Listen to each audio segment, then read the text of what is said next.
You think that waiting for the perfect moment will help you succeed, but in reality, it is the number one thing contributing to your downfall. We often think of perfectionism as everything needs to be perfect, having perfect handwriting, the kid in school who got straight A's or had the best presentation, or someone who has a perfectly spotless home. But perfectionism can take on a lot of different forms, and it can have so many different side effects, from procrastination, low confidence, not being able to follow through or finish something, maybe not being able to start something. It's also very easy to kind of think of it as a bad thing, like, why can't I just let things be as they are? Why does everything have to be a certain way? Why am I so hard on myself? So today we're going to be talking about how perfectionism can actually help you and how you can embrace it and actually use it to your advantage to create your best life and reach your goals.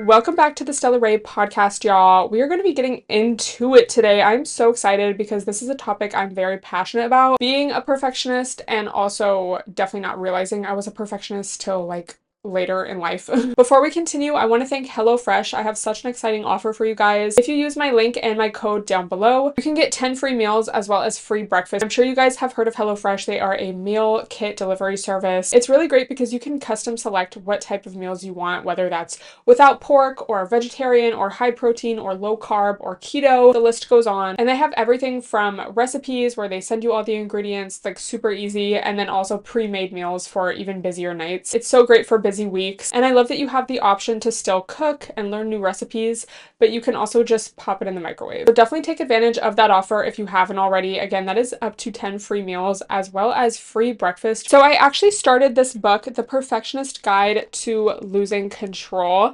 I'm only a couple chapters in, so let me know if you guys want me to talk more about this after I finish it. It's crazy because I started this and then so many other things became aligned to this, in the sense of, once I started this book, I had a conversation with a health coaching client about perfectionism. We were talking about consistency, like having trouble staying consistent with, working out and eating healthy and whatnot, and that all or nothing mindset. Like, well, if I'm not going to do it perfectly, I'm just not going to do it at all. And then I was watching somebody's YouTube video, Busy Blooming. I love her. If you're in social media or is trying to start a brand, would definitely recommend. I was watching one of her fall content planning strategy podcast episodes, and she was talking about embracing the mess. Basically, stop overthinking what you're gonna post and just post, and that getting in the habit of posting is better than waiting for the perfect post. And then I had a conversation with a friend that was along the same line. So it's like so many things were aligned to this topic, and I think that just goes to show how many things can fall under this umbrella of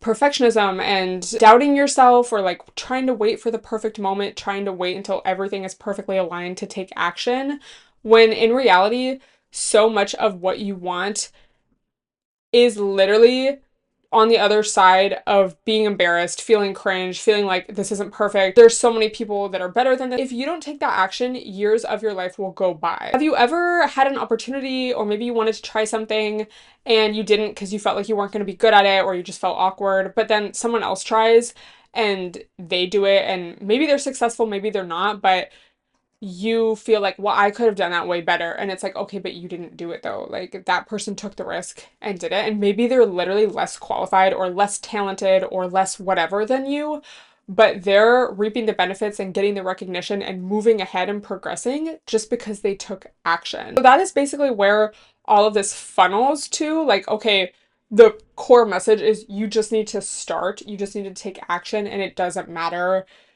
if it's perfect or not. But it's like, okay, so how do we get to that point? This book highlights the two kind of different mindsets that you can have when it comes to perfectionism.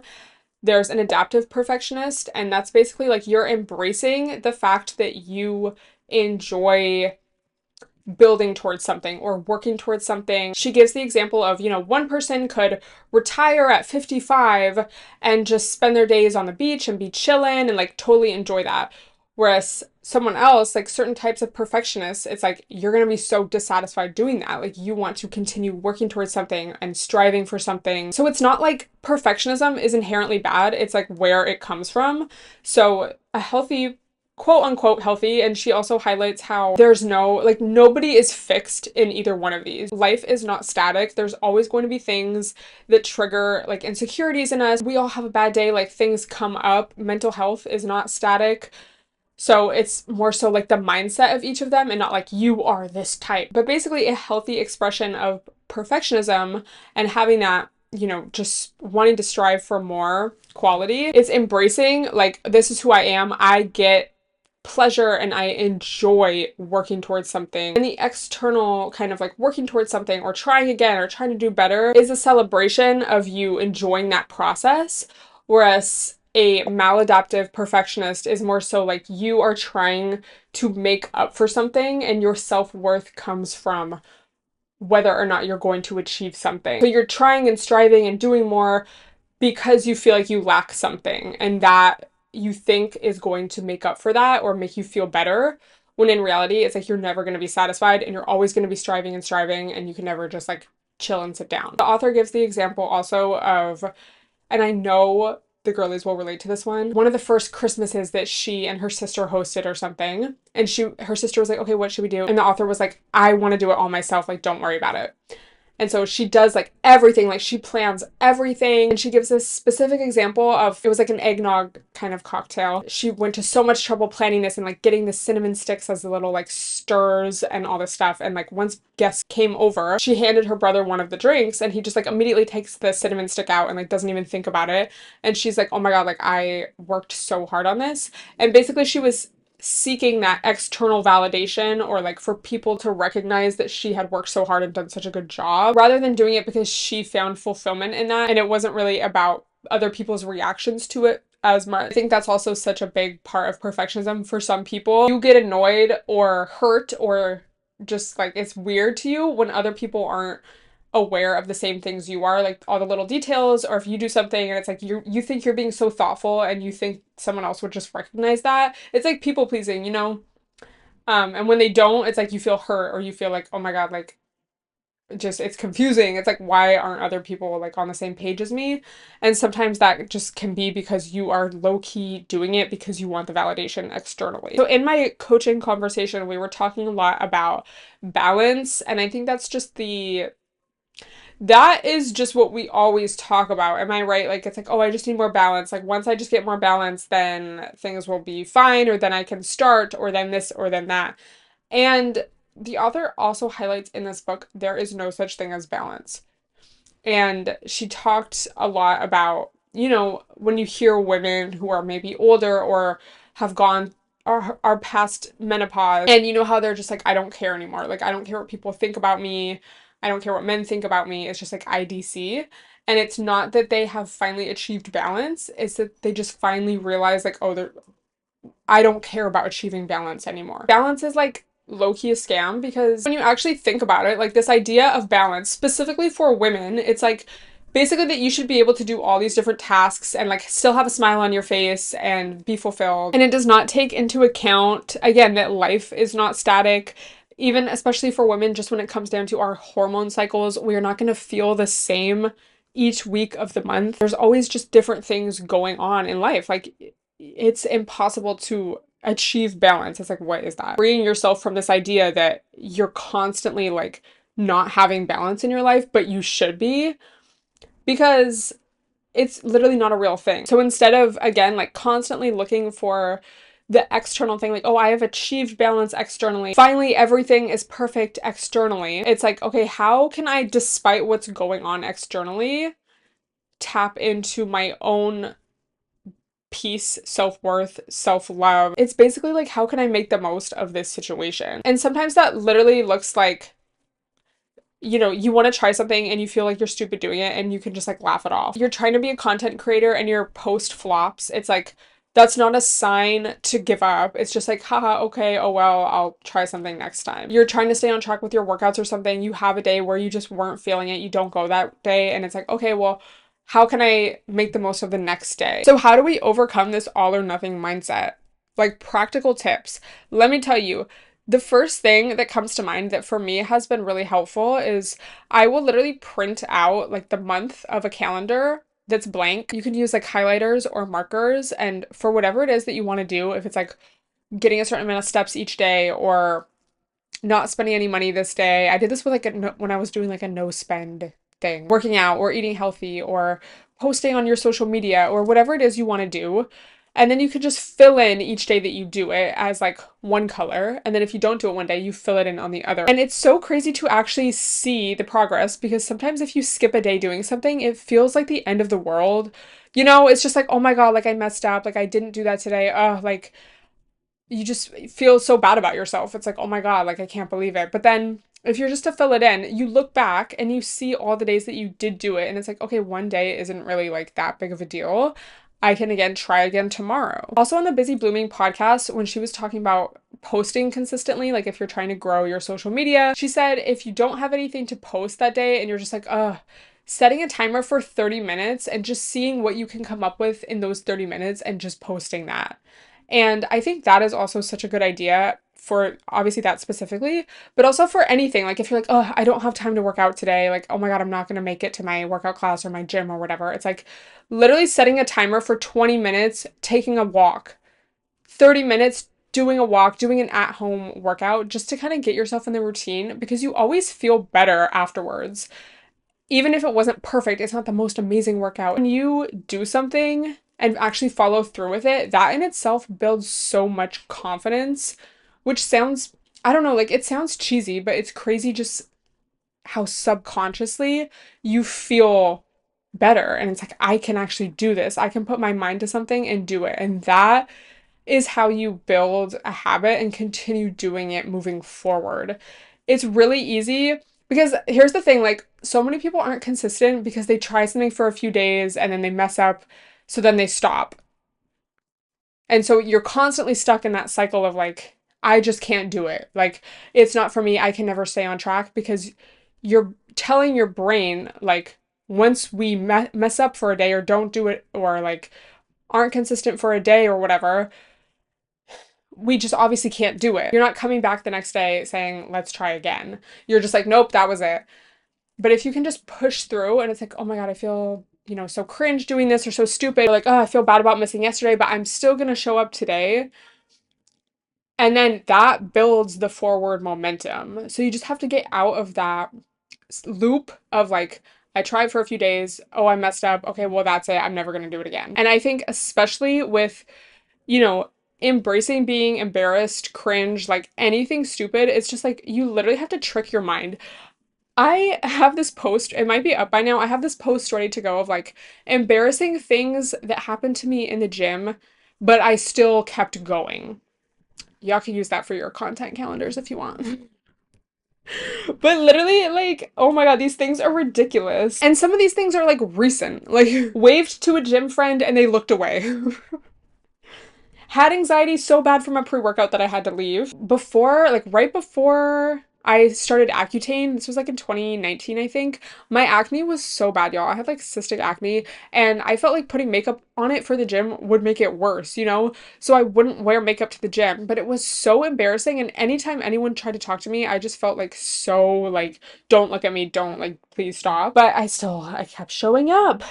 This actually happened 2 years ago. The bar slipped when I was trying to re-rack my squat rack, and like it was literally so scary, y'all. I almost couldn't like lift it from how it was on my shoulder. And my body literally went into fight or flight. Like I started shaking. Thank God I was able to like move it, but I still kept showing up to the gym after that, okay? Realizing I was using a machine so wrong and just walking away. It's like, oh my God, people probably saw me doing this so wrong and I just have to like stand up and like move on. Oh my God, this was a good one. This was like back in 2018, I think. A guy that worked at the gym asked me out and I said no because I didn't want it to be awkward. Like he was like cute, he was fine, but I just like I wasn't into it and like I'm not gonna go. Like, try to like let him down easy because I didn't want it to be awkward. But then every time I saw him, it was awkward. But then I think he like stopped working there. I don't know. A random bro tried to correct my form so loud and rudely in front of everyone. This was last month. Realizing my leggings were low-key see-through after I got home. My period leaking through my leg. Like, it's like these embarrassing things, they happen. And this is obviously just an example of like why you would be like, oh my God, I don't want to because X, Y, and Z might happen. It's like it might, but you can overcome it and like it's not that big of a deal. You have to actively train your mind to be like, It just doesn't matter. Like, literally block it out. Focus on moving forward and like, I don't know, because some people, you know how some people just don't seem to get affected by being embarrassed, or like they're super extroverted, or they're just like, they just like seem to not care. And it's like, bro, I literally overthink everything. And I'm just like, oh my God, like, what if X, Y, and Z? What if this person's thinking this? Like, oh my God. And it's just like somebody who wouldn't care just wouldn't care. And they could just move on. So I could just choose to push past this and pretend like it never happened and still show up tomorrow and it's a new day, it's fresh. Or like with posting, it's like so many people want to be content creators or whatever, but they're like, oh, this is so cringe, or like, oh my God, people I know are gonna see this. And it's just like everyone had to start like that. People would play my YouTube videos at school. TBH in middle school, I would like play them for the class. Like and it like you just have to embrace it. Like you just have to choose to not be embarrassed, which again, easily more easily said than done. But when you're conscious of it, it's just like, oh, I'm feeling embarrassed. Okay, this is an opportunity to rewire my brain to be like, it's not going to affect me. I'm just going to choose to not be embarrassed. IDC. So you just really have to stop waiting for the perfect moment to do anything, whether it's like eating healthy, going to the gym, starting your social media journey, writing a book that you've always wanted to write, starting a podcast. There's never going to be the right time ever. You have to jump timelines to one where you're pushing past the embarrassing, awkward, cringe moments and getting the reward on the other side. Because if you're just always in this, like, I'm scared, like, nah, nah, nah, which literally me, like, literally, again, I overthink everything. Like, I'm just like, I want to wait till everything feels like right. And it's like, you decide when things are right. You have to like punch through. It's like literally like a piece of paper and you're looking at it like it's a brick wall. And all you have to do is walk through the piece of paper, you would rip it. Like the piece of paper is like cringe, embarrassment. Like it's basically like the confines of your comfort zone. It's not a brick wall, babes. Like you could literally punch through that and it would rip immediately. Like it's like open the floodgates. And the floodgates are like your heart's desires. It's just on the other side of that. It's literally like a piece of paper. You could rip through it. You're just psyching yourself out. Like, oh my God, the XYZ, I'm scared and it's gonna be awkward. And like, oh my God. Which again, no judgment because literally same. Like, you know.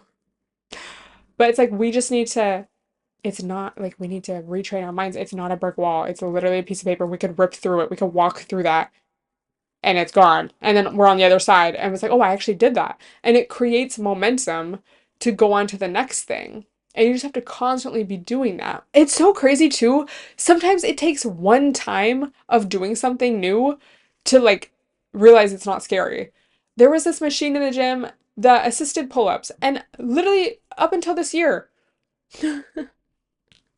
I'm just like, ew, I don't want to do that. Like, I have to like, it felt like I was like in front of everyone. Like, I'm just like, oh my God, like, that's so embarrassing. And then one day I was just like, I'm just gonna do it. Why am I psyching myself out? I literally did it that one time, and now it's like nothing bad happened. So it's like, now it's not an issue. I can just do it. It took one time.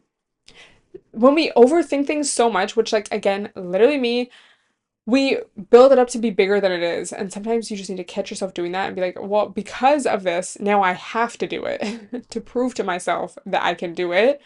And you just do it. And again, it builds confidence, it creates that forward momentum, and it's going to be easier to do things moving forward because you have in your mind and even like in your subconscious mind, like, I can be a little nervous or scared or feel like it's going to be awkward or embarrassing and still do it, and it's still going to be fine, and life will move on.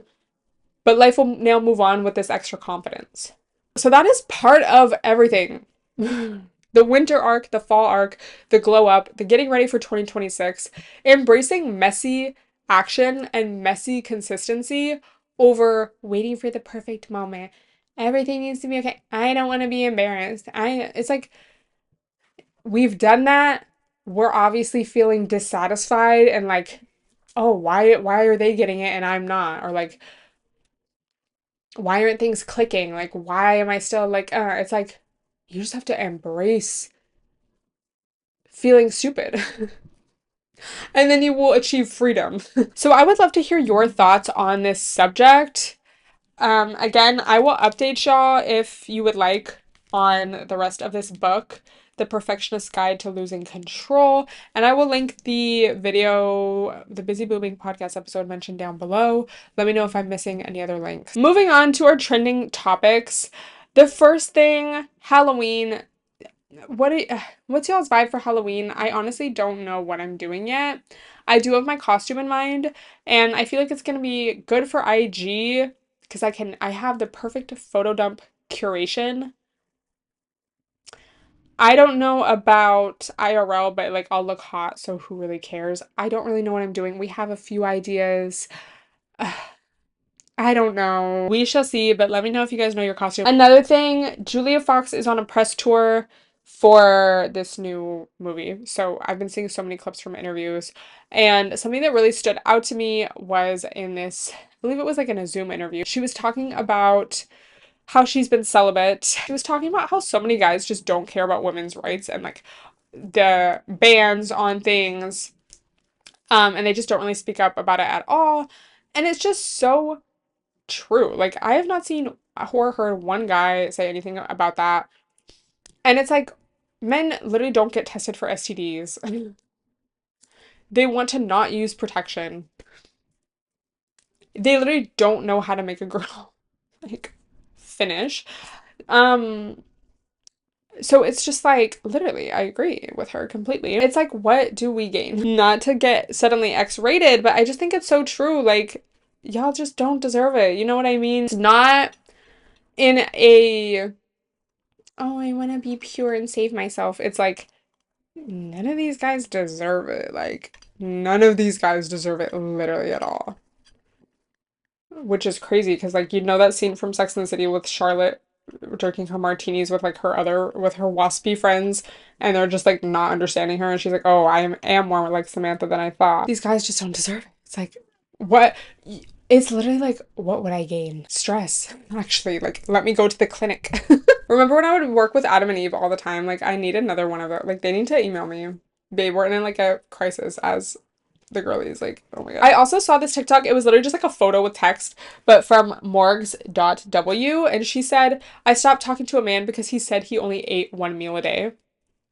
So I wanted to share with you a list of icks or like, I don't know, like for these, it wasn't literally this was the reason why I stopped talking to the guy, but definitely things that contributed. So the first thing is I only went on one date with this guy. He said he Uber Eats every meal. Every meal. So at least he was eating 3 times a day, but he would Uber Eats every meal. And I don't know if this was a lie. I don't know if he was trying to impress me, like, oh, I have Uber Eats money like that.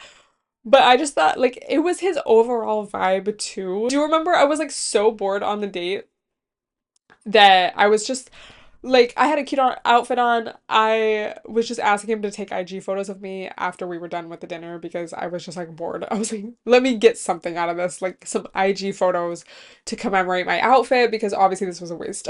I Uber Eats every meal. Another guy, this is so gross. He drank soda with every meal and he would like FaceTime me when he was eating. Yeah, this is the thing, like you really live and you learn because all these things are from when I was younger. And now it's just like I do not FaceTime guys. Like I don't talk to guys on the phone. Like I don't because it's just like why? You know what I mean? Not to judge you if you do that, but like I used to do that. Like if I was I don't know, like if I'd be talking to someone, we would like be on the phone a lot. Like I just don't do that anymore. Like literally at all. It's like ew. They literally just want to leech your energy. But anyway, this guy would always call me and he would drink like so much soda with every meal. Like I think it was breakfast one time and he was drinking soda. Okay. Okay, this was psychotic. I think this guy literally was psychotic. He had something wrong with him. I basically, this was like out of town, so it was like his town. I didn't go there to see him. I went there with my friend, but I was like hanging out with this guy. He made a point to not eat.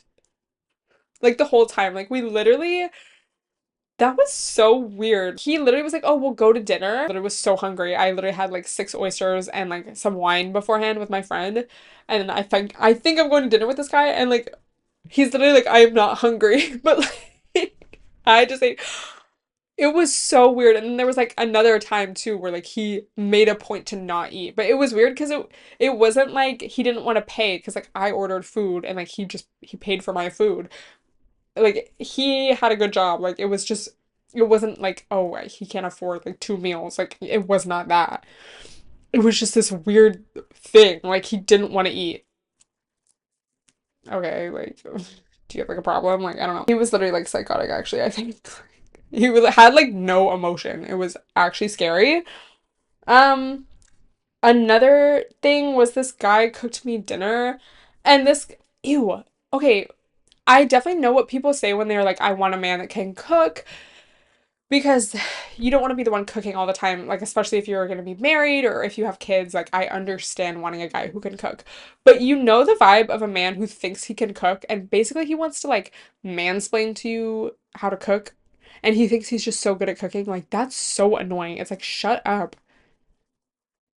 I hate that. Like especially like there's so many guys like that. What's with that? But anyway, he was like really hyping up how he was like such a good cook and like this and that. And he made me a meal and like literally it was not good. And the potatoes, it was like baby potatoes, they were hard, like not fully cooked. So that was a big ick and turn off. Or like if a guy is so messy at dinner, that's also really gross. Like I went on a date with this guy, he literally was like the messiest eater for it's like for no reason. We weren't eating anything crazy. Like so I would love to hear if you have an experience like this or just something that turned you off so much, let me know. So speaking of LOLs, I want to share with you guys this LOL story time from a couple weeks ago. Basically, my sister and I were like, let's do something. It was like a Saturday night, I think. We're basically like, let's just go to this restaurant and sit at the bar. I want to say it's more like a lounge.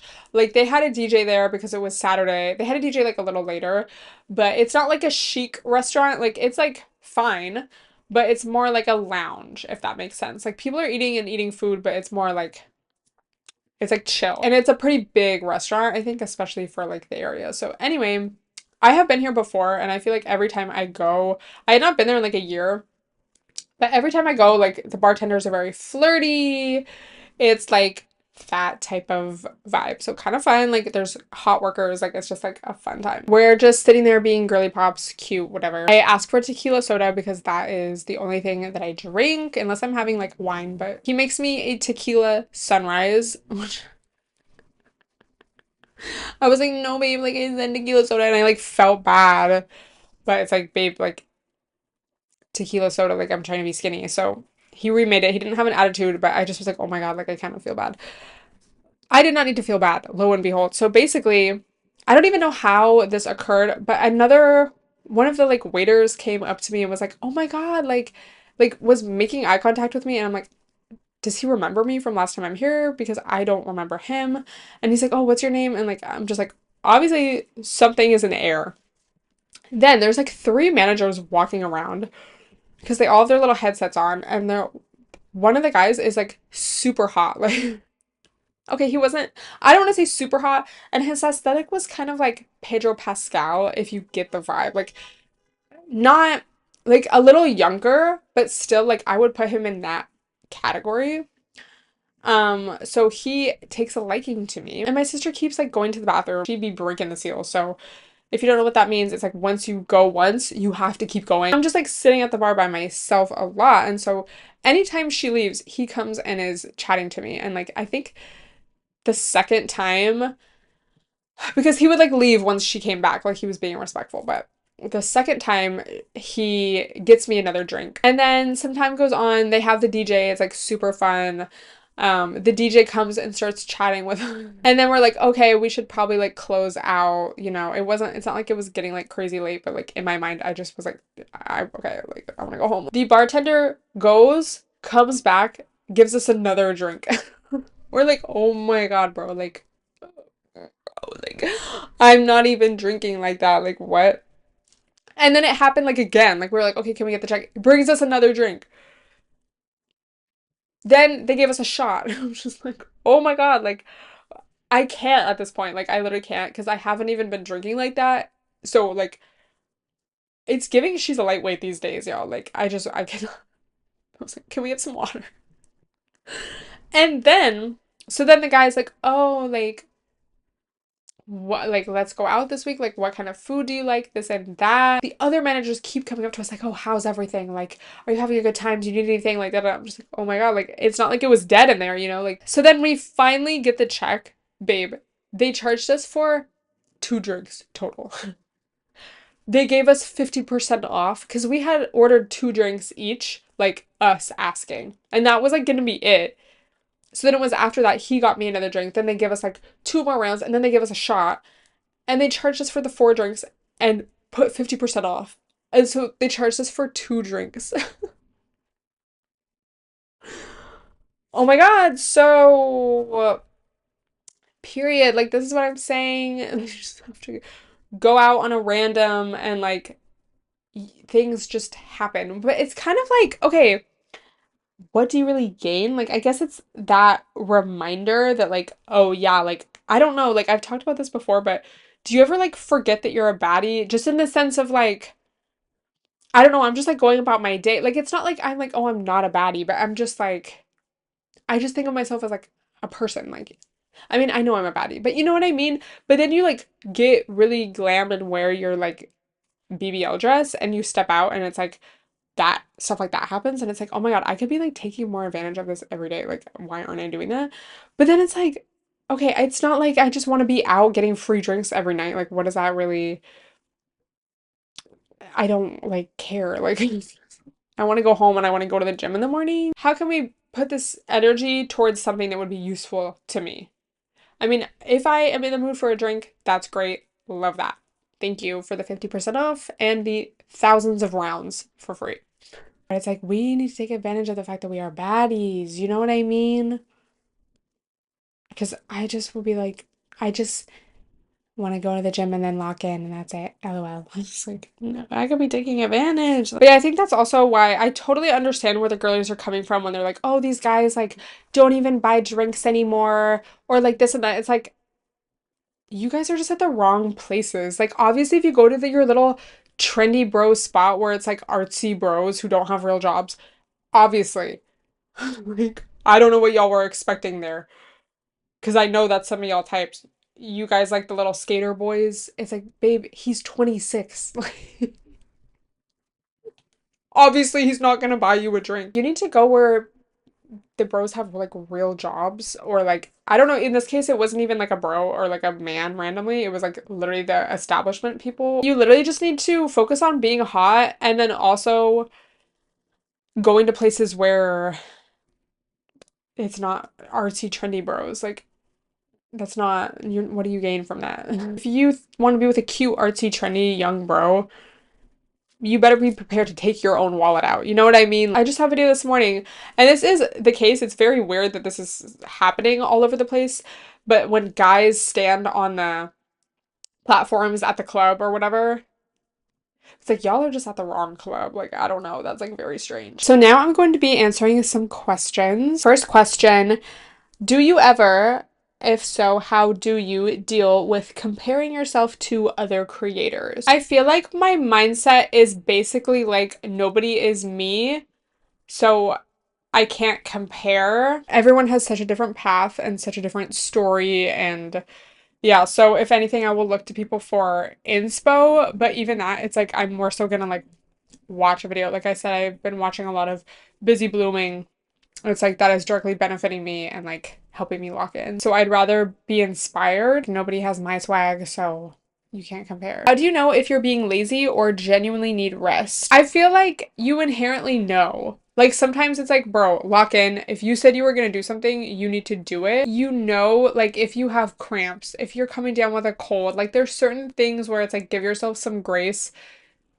Are you getting enough sleep at night? Are you eating enough? Are your, primary most crucial needs taken care of? And sometimes it's like, oh, I just don't feel like it, or like perfectionism's getting in the way. You're staying out too late when you know you told yourself you were going to go to the gym tomorrow or something like that. So you just need to know when you are BSing yourself and just think of it. It's like every time you tell yourself you're going to do something and you don't do it, you are eroding at your self-confidence and it's going to be that much harder the next time to lock in. Do you ever feel pressure to have it all together online and how do you handle that? I would say to an extent.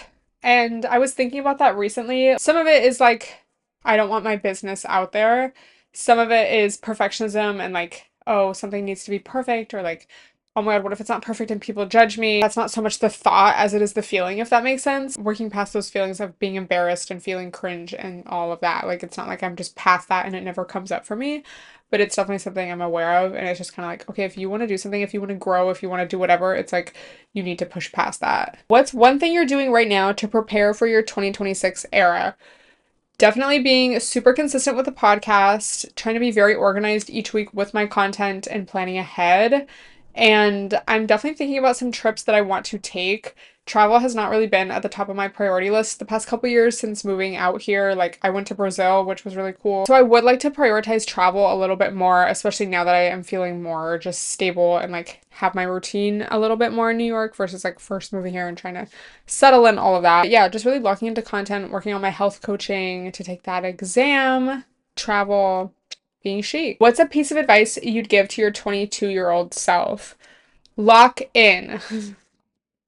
Again, I feel like I like the theme of this whole podcast. I have waste, and it's like you learn from everything and there's no going back. So I don't want to say I regret anything, but it's like I do at times feel like I wasted so much time due to that perfectionist mindset of like, I don't feel qualified, I don't feel ready, so I'm gonna put it off for when I do feel ready. It's like I could have done so much more stuff and, locked in more, but instead I was just kind of like, not to, not give myself credit because obviously so much like I was locked in, but as far as getting outside my comfort zone or like taking a risk in certain ways, I feel like I could have done way more. And that's always like, isn't that funny? It's like looking back at your life, it's like, I mean, let me know if you disagree, but I feel like for me, for most people, it's like you always regret what you didn't do. Because even if you do something and like it doesn't work out or it's like whatever, it's like, well, I learned something or like that's a memory or like, LOL, wasn't that funny? Like I would never do that now. But it's not like, oh my God, like, I mean, unless something super horrible, traumatic happens, obviously not going. But like, for just like silly stuff that maybe you were overthinking in the moment or like your situationship or like whatever. It's like it's never that deep once time passes. But you always regret like, oh, I should have like taken that opportunity. I should have like told them how I felt. I should have like XYZ. So it's something to just keep in mind moving forward, It's like, okay, I'd probably regret not doing this more than like I would regret doing it. So let me just do it. So that is going to be this week's episode. Let me know your thoughts down below. Again, I will link everything down below, including the HelloFresh offer. Definitely take advantage. Let me know your thoughts. Let me know if you've read this book. Let me know your icks. I want to hear it all. Don't forget to follow if you're not already, and I will talk to you guys next week. Bye, everyone.